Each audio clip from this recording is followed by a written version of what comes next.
Okay, so I guess we kind of wanted to start off today, Ryan, with how the hell do we start this thing?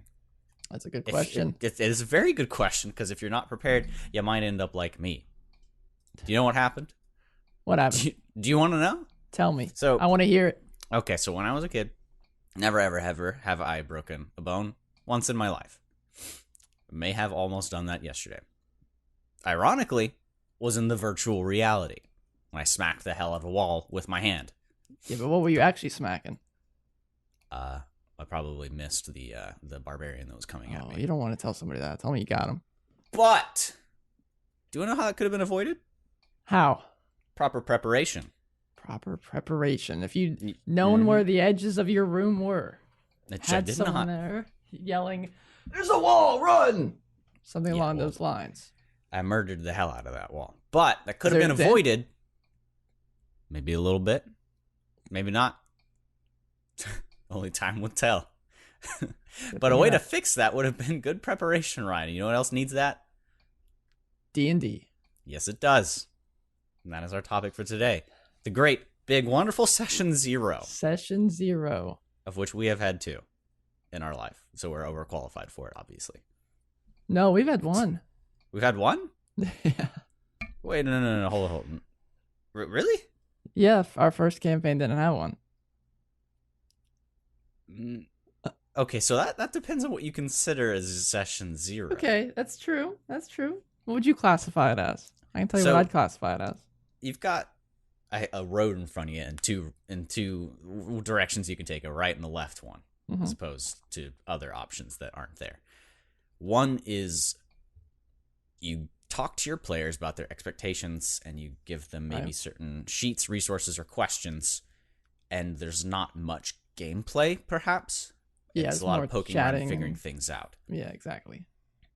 I like that a lot. I think it helps out in the long run greatly. The other option is to just get right into it with a practice dungeon, True. which So that, I kind okay, of did. I see I see where you're going with this. Yes. But for me, the practice dungeon was not. I wasn't even sure if we were going to be playing any at all. So that was kind of just a one shot. And I kind of adapted it to it later. To me, a session 0 is kind of more the first way that you were talking about, Right. where you as a DM bring in all the players, chat about them, what the world's going to be like, and we'll kind of go through a different list here, things that I think should be touched on. But I think what we should mention first is why people tend to avoid a session 0. Why most Really? people don't. Yeah, some people don't like doing a session 0. I mean, it does take some time. You got to get everyone there for a couple hours to not play D&D when everyone wants to come and play D&D. That's very true. I'm So the you got- opposite. I enjoy it because at level 1, assuming if you're starting there, that's the most exciting part is setting your backstory and putting things into motion Yeah. that will happen later on. But that's just me. But as we'll talk about in farther down this list here, you got to make sure everyone is involved and wants the same thing. So there's some Right. people who want, more specific, just kind of combat stuff, and the story's not super important to them. So this will probably be a dull session for them. And I think as a DM, you'll be worried that the players just won't care for it. That you've made this cool world. I guess you probably as a DM might be thinking about this all the time, even a normal day. Just worried that your players won't care for what you're going to be telling them, what you're going to be walking them through the little world that you've set up. You're so excited for the small village you've made. You want all the players to get involved with it. And then they show up and they're like, yo, Joe, let's play something else. Let's just dive into it, dude. This is This boring. Let's do sucks. something. Yeah. This Well, maybe, NPC that you yeah. spent countless hours on is just the worst thing I've ever met in my life. Let's just keep going. All right.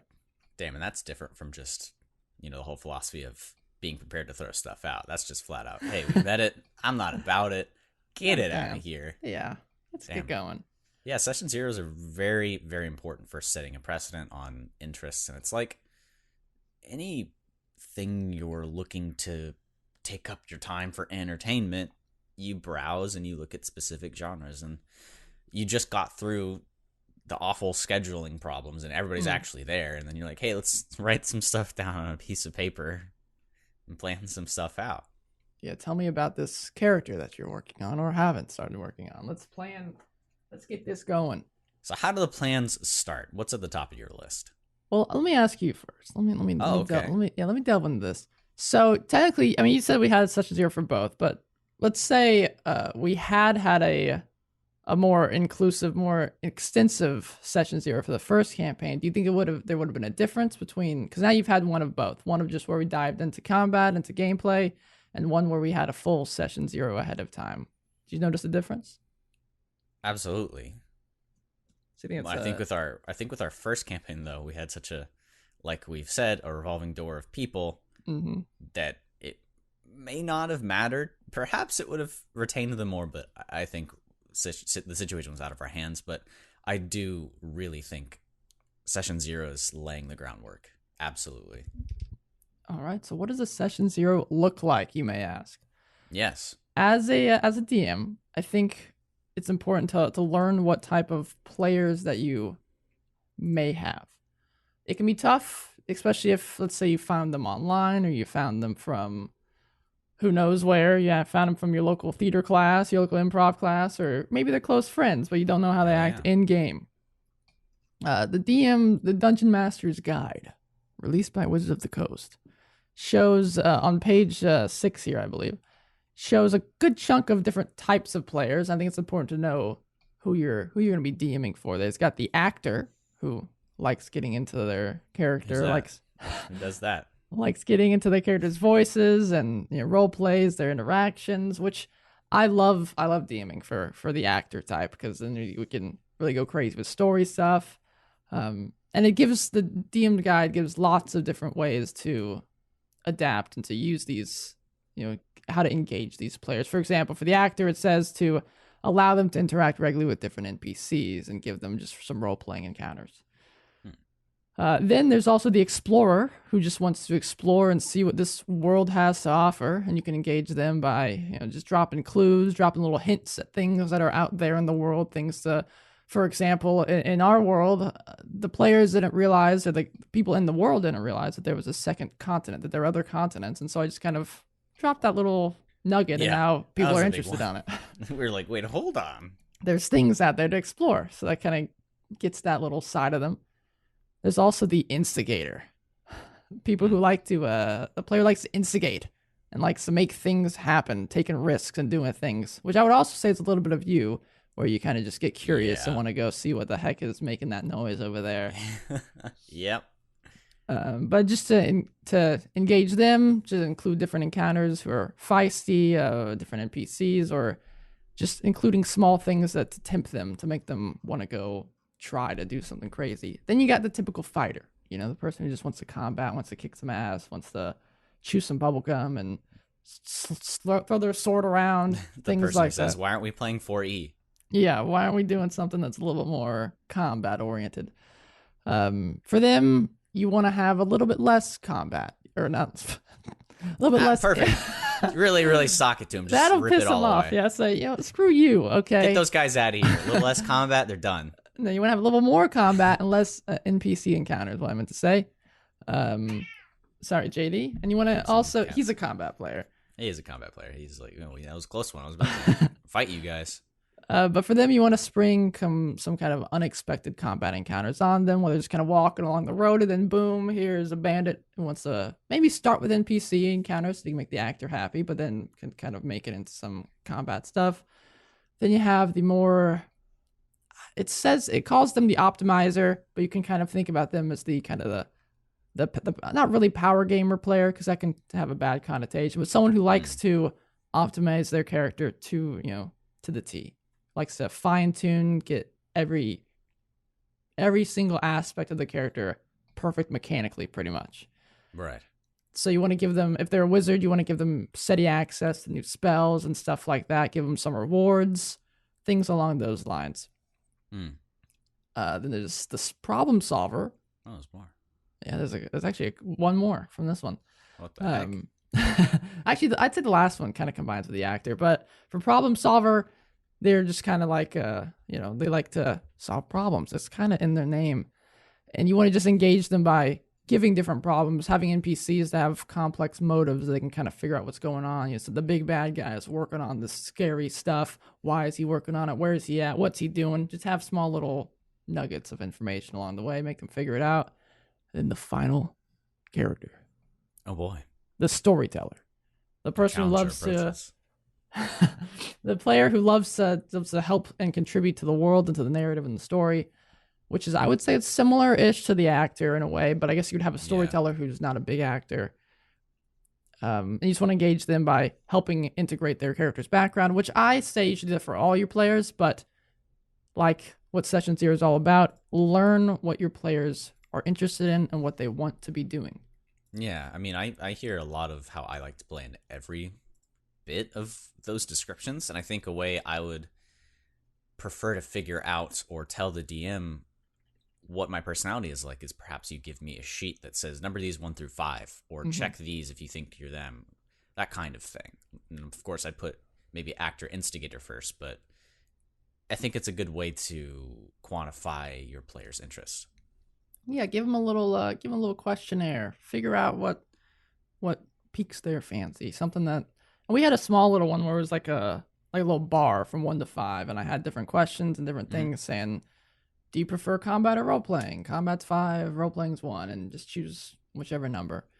And so then from once I get all those back, I can kind of look at it and figure out, okay, so we got a good mix of combat guys, or we got a good mix of role playing guys and 1 or 2 combat players. All right, so we're going to try to err a little bit more on the role-playing side, but if we have a couple moments for combat, I'll definitely want to throw those in because I want to make sure everyone's happy. Yeah. I mean, we're leveling up for a reason. I to an extent, really enjoy optimizing because, I mean, recently we just readjusted my character because I felt as though, as Warlock, I was, shooting out 2 spells and then kind of taking hits because I had a high constitution.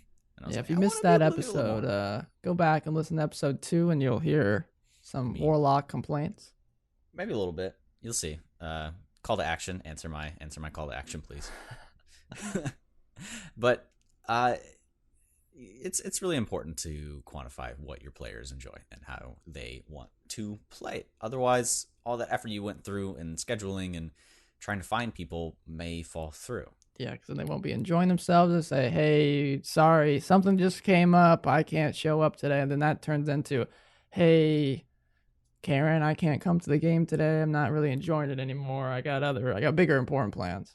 Who are these other guys that you keep talking about? You have another group? Just gaming on the side. Nothing special. All right, okay. He's cheating on us now. Let's move past that. Hell, okay. I'll keep that in mind. I'll tell the group. It's fine. So along with the players, you also want to, as a DM, explain to the players what type of campaign you would like to run, or the type of campaign that you normally tend to run. For example, you want to probably touch on deadliness, how impactful or how easy will it be to die? Because some people don't like dying. I mean, I'd say most people probably don't. But in game, a lot of people, really don't want to get their player killed. But if things happen, you want to tell them if it's going to be a super deadly game or if it's going to be more relaxed. You also want to touch on resource management. Not a lot of people touch on resource management. Yeah. But if you want to, if that's the type of DM you are, then let your players know so they're aware of it ahead of time and not, shooting off arrows. Then as a DM, you're like, you actually can't shoot off that arrow. You actually, you're out. Sorry. You didn't buy any at the last inn you were in. Then the player would get very upset. Yeah, you'd have to let them know, hey, I'm not going to metagame or babysit you. If you don't have arrows, I'm not going to say, hey, there's a shopkeeper right next to you. Looks like he's got some nice arrows. Your quiver is feeling a little bit light. You should go buy some arrows. Arrows. Now. Yeah, now. But I think a core balancing part of Dungeons and Dragons is spell components. Mm-hmm. Some of these spells are really strong. You're like, wow, what's the balance there? Oh, you need 4 pounds of gold. You gotta every make sure time. you have that. You can't just go cast. You have to have a lot of gold. Or a lot of gold, whatever a lot else of you diamonds. Need. That kind of, diamonds, especially for incense. Mm-hmm. But it depends. I mean, you can toss that out if you want. It's not a game with coding that can't be changed. Of course, there are games with coding that can be changed. But it's not set in stone. You play how you want, and this is what Zesson 0 is for. I think you should always err on the side of fun. And if people are enjoying themselves, then granted, I like to use D&D as a way to, as a kind of like a storytelling aspect, to kind of like a facilitator to tell these cool stories. Granted, I'm sure there are other ways we could do that, but D&D I think is a great resource to do that. The next thing I think you need to make sure you let your players know is whether it's going to be more of a RP heavy experience, like you're going to be hanging out in a town for you've planned this cool story that involves politics and crazy stuff happening in the capital city, and the players got to figure it out, and there's not going to be much combat. Or is it going to be more of a dungeon crawl from... Hey, that's us. You're going to be playing through the Dungeon of the Mad Mage or something, which is just a huge dungeon of got multiple levels. Or you're going to have a mix of those. You got to make sure you let your players know what you're planning on, so they can decide if this game is going to be for them or if they should be going somewhere else. Exactly. I would get very, very tired if it was combat all the time, all day, no interaction. Yeah. So you got to have a good mix. Yeah. So in my daily job, I essentially interview people for a living. And I'm starting to see a lot of similarities in this. You want to put somebody in a campaign that they're not going to hate. So when you're asking them these questions, push some worst case scenarios. Say, hey, if I have a session and it's 4 hours, which is the time we decided on for our session links, of just combat, is that something you'd be okay with? And they're like, well, I'm actually thinking about 4 hours of combat, actually, Mr. DM, and I'm not down with that. I'm like, okay, that's why I asked. So you can ask your player, hey, are you okay with combat? Or you can ask your player, are you okay with 4 hours of combat? You need to go to that extreme and really try to find their pressure point and see what they would like or dislike. But I think at the same time, it can be tough to kind of quantify something like that, because I think if I were to ask that same question to a lot of my current players, I think they'd say the same thing. They don't want to do a combat scenario for 4 hours. But if the combat is meaningful and important, like it's some big fight that's been built up, for example, we've had a couple of those where, actually I think we've had maybe just one where it took up the entire session, just this one big combat scenario where you guys are... Which one was that? That was the one with in the castle just a couple sessions ago. Oh, man. That was the entire session. Yeah, it was. We had a war going on. Yeah, it was a whole lot of stuff to balance. But I think we talked about this a little bit in the first session as well, the first podcast. But make again, if your players are interested, if they would just want combat, you can just throw combat at them. But you can try to make it important, obviously. But if they want a cool story, if they want some role-playing stuff going on, then make the combat matter. Make these villains that they're going to be fighting something that they just want to take them out. They want to kill this guy off. So if there is a combat encounter for 4 hours, it's a big moment. Oh yeah. Very, very, very important aspect to it. And I mean, no matter how hard you try to ask a question, playing is just generally going to be the best way to find out. And you can, of course, adjust your campaign as things go on. Nothing is set in stone from session 0. And I know it seems like we're talking about a lot in this, but keep in mind a session 0 needs to either be a small chunk of your first time that you meet, or maybe it's the whole time, but it's just that one session. You need to find what you yourself deem to be important. This is as much figuring out about what your players want as much as what you want. And Ryan poked on that and said, tell them what you're wanting to play as and see if that matches. So it's not just for your players, it's for you. Use this first session as a chance to understand everything. Think of it like, let's say it's your first day of college classes, right? Oh, God. Really? Do I have my books? Think back to that. No, you don't have your books. You forgot them. You forgot them at Barnes & Noble. You'll get them. You'll hopefully get them another time. But every class that you're in has this the first day usually, and it's usually a pretty easy first day because everyone's going over the syllabus. Everyone's going over what's going to be expected of you. Granted, you don't really have much say in what's going to be what's happening. Got you there. But think of it something, at least as a DM, think about it along those lines. But think about it that the syllabus you're giving them can be changed and melded and stuff like that. But I think you want to touch on the character conflict as well. For example, if one character, not the players, because that'd be something you'd want to take off after the game. If the characters the players are having an issue with each other, but if the characters are conflicting or you want to talk about if you are okay with in-party conflict, if in-party fighting, stuff along those lines, because that can make gameplay tough for some people if one guy is always butting heads with the other guy. But if the players are having a fun time, then it's okay. Right. We've started experiencing a bit of that lately. Mm-hmm. Not infighting, but our characters are starting to really, really fill out and get their own motivations. And part of that might be because, aside from Daniel, a lot of us just kind of said, hey, this is our character, this is their personality. Ryan, you can kind of fill in the blanks, which puts a lot on your DM. So make sure to try to make a pretty decent backstory for your character, or consult with your DM and say, hey, are you okay with essentially writing my character? But as we've continued on, especially with this last session that we had just yesterday, congrats on that, Ryan. That was wonderful. Glad you enjoyed. We all had a bit for each of our characters and backstory where we either got to be selfish or experience something with our patron or god, and then we all reconvened, and we all thought, or at least I did, thought we were going to a certain objective. That's all maybe going out the window because everybody's got something that they want to do now. Yeah. Not necessarily session 0, but things can branch off and lead to that. And I think that type of character conflict in party decision making can be huge for characters. I mean, if you watch a movie, there's usually even just with your friends. I mean, there's people you're around for a while. You'll start kind of having different ideas and start wanting to do different things, and they might disagree with you. But this can be big character building moments. Can really change or not change, which can also be important, how a character acts or how they view certain things in the world. Yeah. This is a bit off topic, but this is a big thing in performance and acting and plays as well. What is keeping a player from just going off and doing their objective if it's completely against what the party wants to do?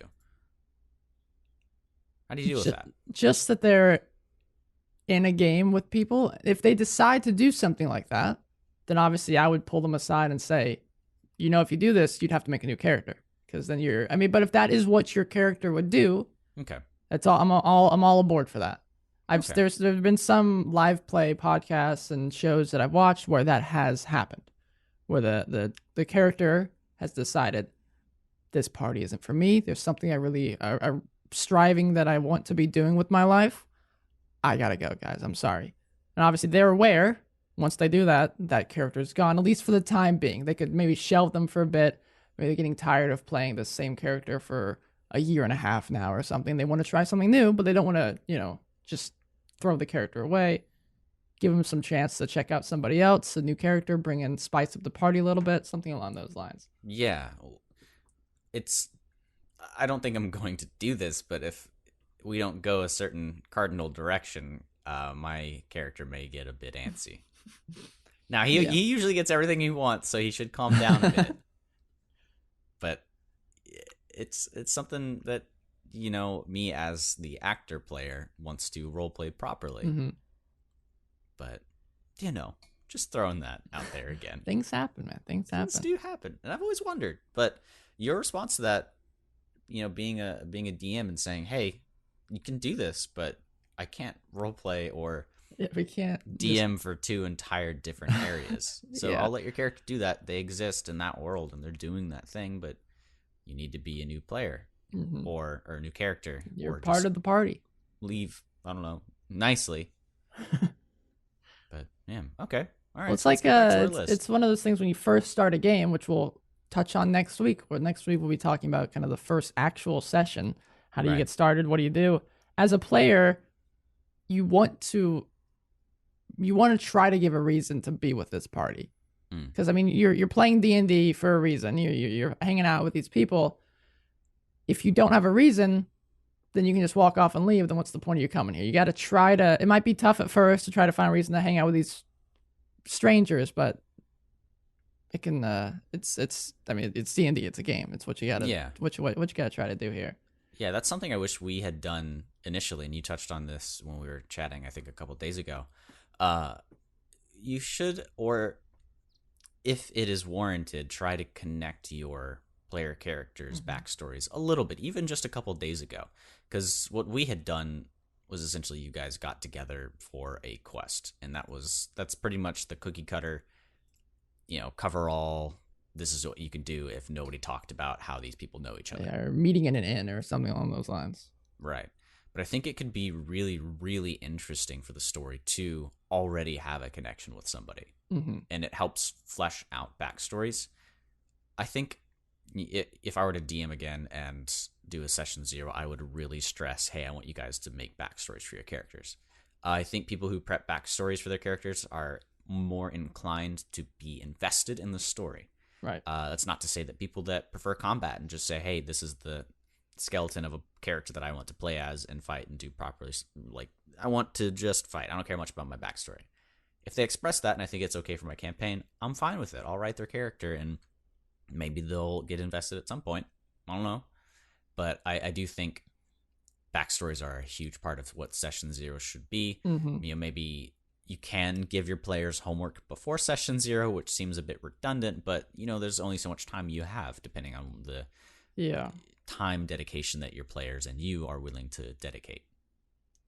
Yeah, I think as a player, you need to try to use the Session 0 time as a dedicated spot. Because, we got busy lives. You can't always just be sitting down and planning out your character. Use this as a dedicated time to plan out your character's backstory. And I think as a DM, you need to help facilitate this. So you should have some backstory to the area that you're planning to start in. Or at the very least, if you got a big world, then it can be tough. You don't want to dive into, this country is like this country is like this area is like this, these people are at war. You don't want to just give them a huge, gigantic lore dump. Just give them small little bits and details here and there. And if a player is like, hey, that continent sounds cool, that country sounds cool, can you tell me more about that? Right. That's like, as a DM, yeah, please, yeah, I'd love to tell you more. I want to try to. Then you work with them. I like to kind of pull them off aside individually and plan out their desires and their wants and hear if they have ideas for connections, or even just relationships that they have, like a sister or a brother, a friend, a family member. Make them a part of the world. As right. like what Braxton was saying, once you do this, I guarantee the player will find themselves caring about this world because they are a part of it now. They exist in this area. They don't want to watch their family die, or if they do, they want to watch their family die because their family sucks or something, and then their family's dying and they're having a good time now. Like, hell yeah, family's dying. Yeah, so popcorn. Ingrain your characters into the world, and don't force the DM to do every little thing about it. Have some ideas and things, and it'll help facilitate and make things a lot not nicer for you. Right, and ask your DM, hey, are revisions okay through the campaign? Some people are more all right with adjusting midway through. I know I have a friend who, whenever he plays video games, if there's a respec option, he doesn't care, doesn't want to know, because this is his character and this is who he's made, and changing their stats or existence in game through a system suddenly breaks his immersion, and he just will not do it. Versus me, I tend to take advantage of those things and really enjoy altering my character to how I want to play. But that gets more on down the line. We can talk about that, say, when we're talking about how to maintain a session. But I think it's important to ask the DM, and it's important for the DM to let the player know about an area in the world if they want their character to be from there or exist in that area. Like, I get that storytelling, it's all about presentation, and perhaps that one bit of information you didn't want to give out. But just think of the possibility if you have a player that was from there and what you can do with that setup. So always be willing to share with your players if they're interested. And I think that can create some really cool inter-party things. If one character knows this one fact with this one area, and it gets brought up, and they say like it's nonchalant, and excuse me, what? Huh? They can really it's like, yeah, you know about that? Be mind blowing. Yeah, I've been to space. You haven't been to space? Space is nice. Space is very nice. spacious. It's a little too spacious. If you were there, it might be a little less spacious. But another thing, and getting more into the technical side of stuff, are house rules, and decide whether you're going to bring in homebrew stuff, or what you're okay with, like in terms of bending those rules. Something very simple is what is a natural 1 and what is a natural 20. Right. What happens? What do you want to happen? So what have you considered with that, Ryan? Have you tried other things throughout the campaign? Yeah, so for homebrewing stuff, you want to say the ones that you're guaranteed to be using. Let's say, for example, I really like the rule where if you take a potion, it's a bonus action for yourself and a full action if you're giving it to somebody else. Right. I think that can just make it so you don't feel like you're wasting your whole turn on drinking a potion to keep yourself alive. So it kind of gives you some more options there. Wait, potions take a full action? Yeah, that's usually what it is. What? You've been spoiling us. Yeah, well, see, I think we mentioned this in the first campaign. I kind of got started off by watching Critical Role, so a lot of the homebrew stuff that I like using is the stuff that they used, and I think it helps facilitate the story a lot better. Yeah. The second homebrew thing that I definitely am inclined to use is reviving somebody, bringing somebody back from the brink of death with a spell. I don't like making, this is what I bring up in Deadliness, is I want to make death impactful and important. I don't want to make it just someone goes down, you can get them back up in 2 seconds. I want to make it tough to bring them back. So I use some of what I just said, Critical Role. I use Matt Mercer's rule for bringing someone back from death, where you have to do this small little ritual, and there's a possibility even that fails. And I also want to make sure that the player wants their character to come back, or if they feel like that their character's, that's it for their character, then they can say their soul is gone. Their soul does not wish to return to the body. You can't see my face right now, but I'm squinting at you. Well, why are you squinting? There's been a lot of revivals lately, or at least one Not more. through spells. Not through spells. Yes. But I'm getting suspicious. If you all were in our campaign, you'd know what I'm talking about. Somebody just revived somebody with seemingly no consequences. Don't know if they can do it more. There may have been a contract involved to receive this ability. Mm-hmm. Which I'm sure we'll talk on some point on devil contracts. No, I read a certain name in that contract and I got real scared. Yeah, the player reading it did not know. And if they did a very good job role playing, not knowing what these things are. But the only spell that I'm okay with it, just kind of reviving would be Revivify, because their soul is usually Revivify is kind of used in combat. It's just a fast little, oh my god, someone just went down. We got to get there, but within a minute we have to revive this person. Okay. But the other spells are more kind of involved, where we have a whole kind of ritual thing. You guys have done, I think, once before. Yes. Yeah, I think that way it just makes death feel more important, and the more you die, the harder it is to come back. Other homebrew things, I'm okay if the player comes up and brings them to me and talks to me ahead of time and says, "Hey, I really want to try out this thing, man. How does this sound? What does this work? Does this look cool to you? I found this on some cool website, bro." What do you do if the thing on the cool website says he deals 40 damage? Don't even roll a die, but you just deal 40 damage for one action. I'd talk to the player and I'd say, well, that looks like that'd be really cool. I'd love to deal 40 damage, but first of all, this might outshine really cool, right? The other players. That's fine. They just get other homebrew stuff too. We are on a team. We want everyone to feel involved, but we also want to make it, a tough experience. We want to make it feel worthwhile, that you're kind of building up and making these tough things. If you really want to go with it, then I'm sorry. This campaign's not going to work out for you, because we're going to have other things down the line that probably won't be to your fancy. But if you want to work with me, that'd be great. Oh, man. Well, okay, I guess not. I mean, you could probably just make your monster stronger, but I'll forget about it. How about you shut up, John? What? And then he just dies. Perfect. You deal 40 damage to him in real life. You can do that. DMs actually get access to every spell in real life. But I mean, that also comes up to the whole how do you deal with conflict with your players? Oh, yeah. If you're not agreeing with what someone's doing, or someone's doing things that you think is disruptive in-game, I'd say, first of all, be an adult, pull them aside, talk to them, say, hey, Slap them a little. hey Braxton, I know you were having a fun time last session. You Yeah, were it was really laughing. great. Yeah, you were having a, but I was, as a DM, I kind of keep track of what the other players are up to, how they're feeling. Mm-hmm. And it just, when you were assaulting that poor woman in the inn, it just didn't seem like the other players were enjoying it. It definitely, I wasn't enjoying it. It just kind of made me a little uncomfortable. We weren't having a fun experience.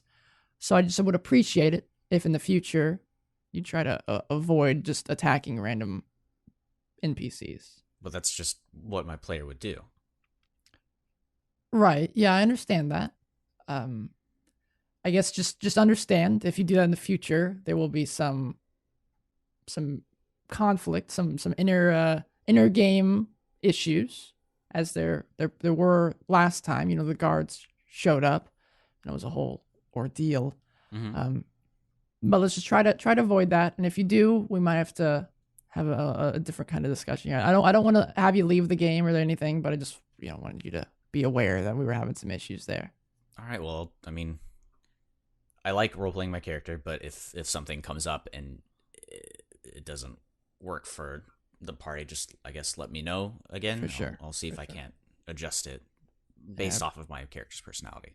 Thank you. I appreciate you working this out with me, Braxton. It's always great getting to play with you and chat with you, man. Oh yeah, it's awesome, but I secretly hate you. Gonna destroy the party. It's not a secret when you tell me, though, right? I didn't tell you. It was in my brain. You can't. What do you have? Braxton, I'm gonna have to ask you to leave the group. I think it's not really just not working out. That's the 5th one this week. And you'll notice sometimes it is something like that, where the party, the player just doesn't really work well with others. Yeah. So having this discussion, and there's that, and maybe it might even come down to you're a player and you're not enjoying what another player is doing. First, try to talk with them, try to talk with your DM, and if nothing's working out, then just go ahead and leave. No D&D. Yeah, no D&D is better than painful bad D&D. There's toxic D&D. You've got this metaphorical sandbox in front of you. You guys are just, player characters in this sandbox of the world. If you're making a castle and somebody's just like, hey, and they go whack and knock that sandcastle down, that's not cool, man. No. I knew a guy who would take his truck and hit me in the head with his truck, his Tonka truck. Was it a cool truck?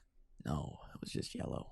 Then get out of here. Yeah, it was not fun. Yellow's not even the best color. I didn't play with him again. Damn. See? You gotta decide that. You can't. Don't put up with that mess in D&D or in real life. Don't put up with that mess. And I guess it's kind of, we didn't really touch on this type of stuff, but I think it's also important to talk about not necessarily game stuff, but talk about out of game stuff. Like, are you okay if let's say you're the DM and everyone's coming over to your place? What you're okay with people bringing? If you're okay with alcohol, narcotics, cell phones. If you want people, your cell phone policy. So people put them in a bag. Yeah, some people put them in a bag and then toss them away, or make sure you turn them off. Whether the DM is going to be rolling dice in the open or behind their DM screen. Some people prefer other ways. Also, probably one of the last things I think you need to, or one of the two last things, and the second one's an option, but I think you also need to kind of set the tone, kind of going back to what we were just talking about. Right. Attacking an NPC in the village.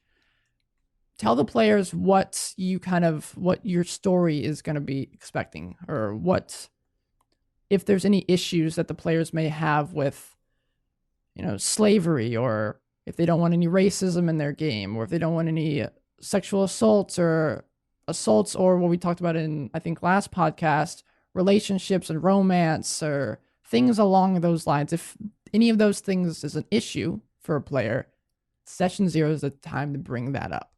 Because the DM might go crazy and have a whole section where there's slavery in the world, and there might be some person who gets offended by that. Mm-hmm. Let the players know ahead of time that these things may come up, and if you have an issue, please let me know. D&D's like dating, man. You got to be compatible. Yeah. That's the bottom line for session 0. You make of it what you want. You prioritize what you want, but make sure you're asking everybody else what they also want.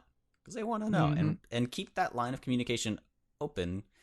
Session 0 doesn't stop at session 0. You're always trying to move and understand. And speaking of that, Brian, I mentioned it last week, but I'm sure Carrion would be fine running into some other person and having a relationship with them. That'd be pretty cool. I like caring about stuff as a player character because, crying during a session, that's great. I love tragedy. it's I know you do too. So is that your way of telling me get Carrion to have a romance with someone and then kill that person off?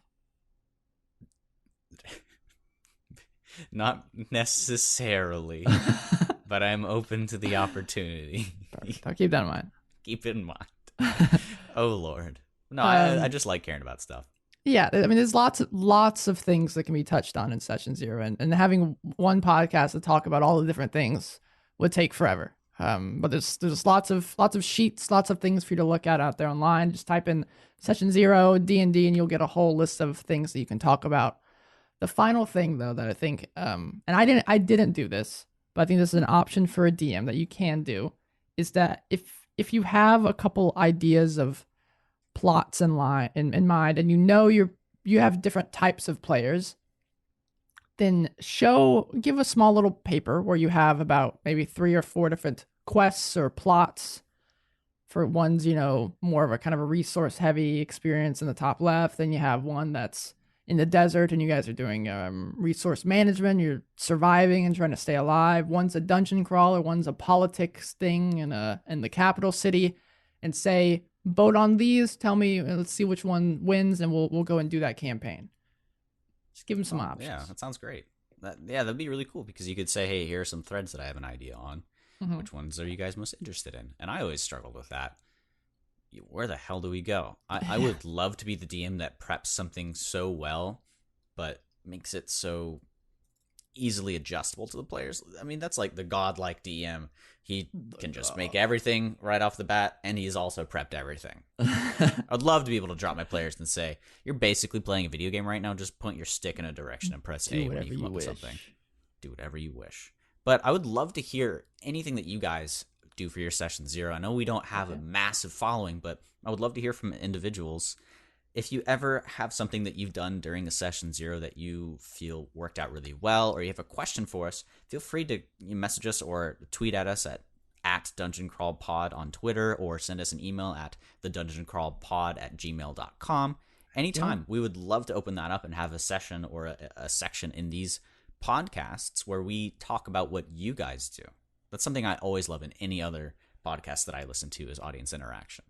Yeah, that'd be awesome. That'd be bad to the arse. Bad to the arse. And also, of course, like and favor, do all the subscribble things that you would enjoy to do. Yeah. Give us 5 stars. We are now on iTunes. Hell yeah. Granted, this is the 3rd podcast. The second one will be up on by the time you're hearing this. But yeah, iTunes is there. Make sure you give us 5 stars on the old iTunes if you enjoy the podcast. It really helps us out. We're not afraid of begging for things. No, I'm begging.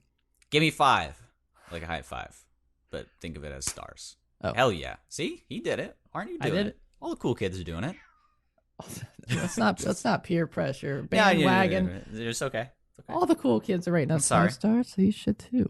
Hey, you want some stars, my good friend? You want a good podcast? I got a good podcast. I got a good podcast. Once you listen to it, you can't ever go back. You're hooked, my friend. Oh yeah, it's at Dungeon Crawl Pod on Twitter. Also, we're on Spotify and iTunes and basically every other place that you can get your podcast fix.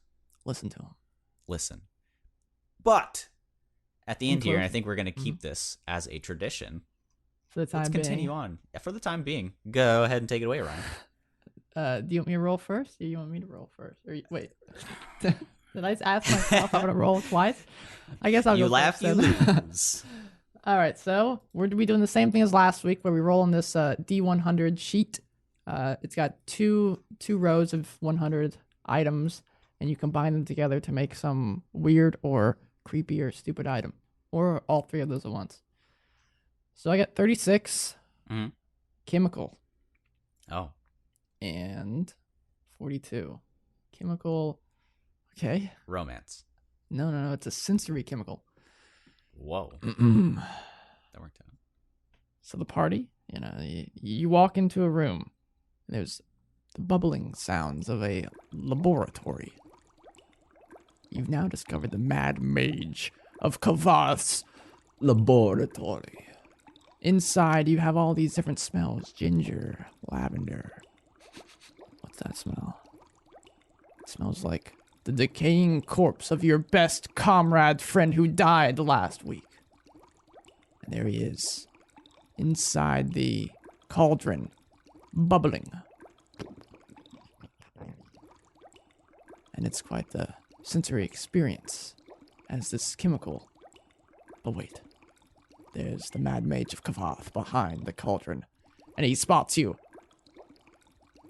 Roll initiative. That's when the combat happens, and hopefully someone dies. Hopefully. No. You never want anyone to die. Never, ever. Never not know how. Did you not learn anything from one of our first podcasts? No. Do I? You sent me a link. Yeah, that's the dice rolling. Okay. Let's click Makes that. it easier. Okay. So let me look for my Discord. Open that up. Click a do. Click it. All right. Oh, well, okay. So roll. First one is a... that dice. Woo! Man, 35. We're getting mid-range here. Okay. All right. You have a mountain. Mountain. But okay. what kind of mountain? 84. 84. Good boy. I'm nervous. A defaced mountain. Wow. Okay. The party has been traveling for days. They're weary, tired. I'm tired. They have no idea where they're going. I'm so lost. Off in the distance, DM says, make a perception check. They roll a 16. It's pretty good. They notice on the mountain, far in the distance, there seems to be something drawn into it. Now, this mountain, think impossibly large. It's like nothing you've ever seen before. It's gigantic. Even more impossible, on the face of this mountain is the drawing of a man. So detailed, more detailed than any artist or artisan that has ever put to canvas, stone, anything. And he looks entirely sad. He looks in pain. And you notice it turns towards you. It speaks into your mind. It tells you to come closer. What do you do?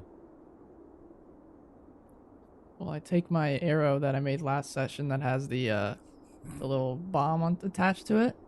Yeah. Shoot it at it, and then I wanted to face the face. He's dead. I killed the mountain? Yeah, you're now level 20. Oh my god. That was the final boss. Did I ruin your game? I killed your final boss right there. I'm in, man. It was there. You were able to do it. Heck yeah. Hell yeah. Which happens if you have an impossible creature and you show it to your players. Remember that they will probably try to kill it. Players are dumb. Remember that. Well, I've always heard people hate and complain whenever the gods, if gods are given like stat blocks because they're gods, they shouldn't be able to be killed. But if you show them to your players, they might try to kill them. So. Or seduce it. Or seduce it. What are the two? It's the kiss or kill thing. And I'm all for a god and player love triangle. And now I'm thinking about a mountain with a face on it that is beautifully drawn, but also moves like a living mountain. A face on it. How did he get there? I don't know. Somebody, maybe a magic wizard drew it. I don't know. Let's Is it the explore Mad Mage of Kavath? Mad Mage of Kavath was behind everything the whole time. He always is. That bastard. He's also behind this podcast. Speaking of which, one of our names that we were considering of making was the Big Bad Podcast. Oh yeah. I should have a couple names. Kavath wanted that one. Kavath. But we vetoed it. Kavath is also telling us right now that we need to be ending it soon. I never want to end it. Never Kavath. We'd record for 24 hours. Never. 7 days a week if we could. Oh, that'd be a lot of work. Need a lot of throat coat. Speaking of throat coat, I'm out. I've been out for like a week and a half. You need to get on that mess. Yeah. So my throat's not coated anymore. It's eating itself from the inside out. Oh god. Gotta get that throat coat, or else you die. Ooh, Yeah. boy. Speaking of, if you guys are DMs or players, we're not sponsored nearly at any way, shape, or form. But throat coat tea is fantastic for you. Yes, it is. I love it. Put some honey Yeah. in there. Boy. I never put honey in there. What? I thought you told me about that. Did I? I think so. What do you just brew it? I just brew it, man. You heathen. Dunk that tea bag in there and just sit it there for about 10 minutes. Pick it up, drink it, put it in my Pac-Man mug, and boom. He's got my throat is opened. Oh, yeah, man. I got a lot of mugs, man. Alrighty, guys. Again, like always, give us that good rating on whatever you're listening to us on, or shoot us a little message. We love talking to people, seeing what they're doing. Yeah. We made a little post the other day about what you do special for your players. We got some nice little stories. It was wonderful. I loved it. Made us happy. Warmed my little heart. Little heart. All right, guys. So we're planning on continuing this and kind of going down the productions series of a session. So hopefully next time when you hear from us, we're going to be talking about that good session 1. Heck yeah. Session 1. Then after that, we'll delve into the maybe talking about the big bad. The big bad. Your first boss encounter. What do you do? Just remember, no one's greater than Kavoth. He's always watching. Take care. Oh my God. Always watching.